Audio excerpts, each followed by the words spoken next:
Ito yung posisyon nung laro ni Ariel at saka nung Dayo Kidapawan, no? Okay? Kay Ariel yung itim, sa Dayo itong pula. Okay.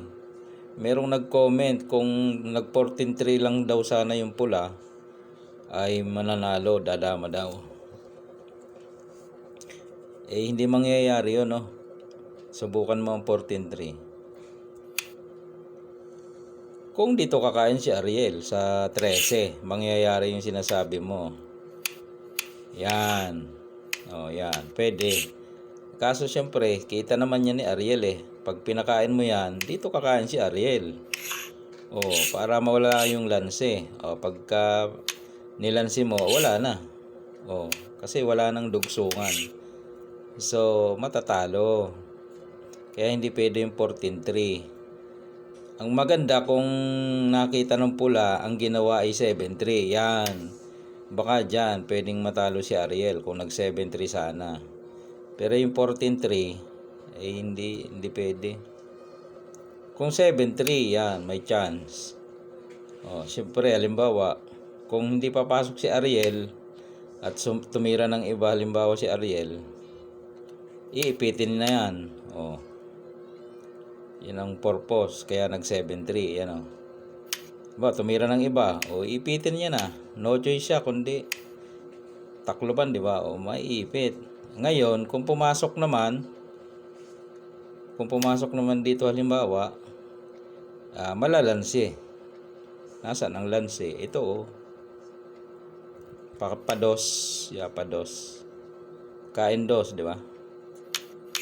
Tapos 215. Kahit saan siya kumain, dito siya kumain, dito lang kain. Kain balik, dadama. Yun, possible yun. 4 versus 5. Yun ang pwedeng mangyari doon. Pero yung 14-3 parang hindi pwede. Kung dito naman siya, iipitin nga. Yan Pag tinakloban mo, yan mag-iipitan. Yan, mangyayari. Ayan yun. Sinayang. Sasabay ka na. Ayan. Dama doon. Dito lang. Kakain. Ayan. Dadama. Di ba? Lalamang yung pula. Magpapakain dyan ng itim. Kasi kung pepersa siya dito, ay may maabutan madudos, di ba? So mangyayari dyan, magpapakain. Halimbawa, nagpakain dito.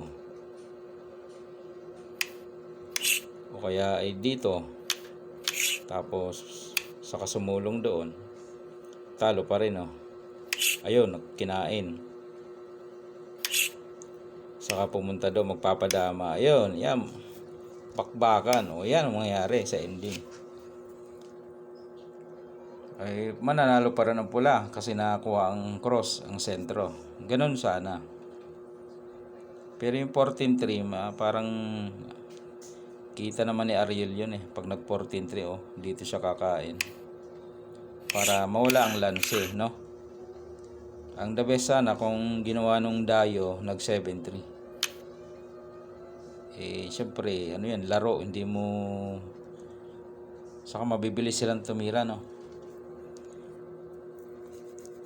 Yung 7-3 kasi medyo malalim na. Mabibilis silang tumira. Magaling. Congrats kay Ariel, no? Magaling nung niya sa ending, no? Nalanse, pasok sa puzzle. Galing ni Ariel.